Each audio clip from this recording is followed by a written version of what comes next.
রাতের বেলা friends and family নিয়ে আড্ডা দেওয়ার জন্য প্লেসটা একদম পারফেক্ট। আজকের ভিডিওতে থাকছে চা থেকে শুরু করে ফুচকা, কাবাব, কুলফ্যান আরও অনেক কিছু।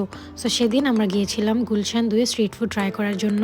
কয়েকদিন ধরে টিকটক ভিডিওতে দেখছিলাম রাতের কাবাব, সো আমার ট্রাই করাই লাগতো। সো সেদিন গিয়েছিলাম সেখানে।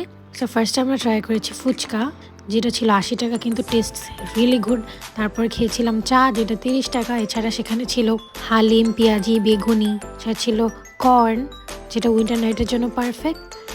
দ্য মেইন শো স্টপার রাতের কাবাব। এখানে এত বেশি ক্রাউডেড ছিল, সো আমরা ট্রাই করেছিলাম সেখান থেকে রেশমি হরিয়ালি কাবাব। এটার প্রাইস ছিল 200 টাকা। কাবাবটা অনেক বেশি ওয়েল কুক ছিল, চাটনিটা অনেক মজার ছিল। সাথে আমরা নিয়েছিলাম লুচি আর রুমালি রুটি। রেশমি হরিয়ালি কাবাব ছিল 200 টাকা করে।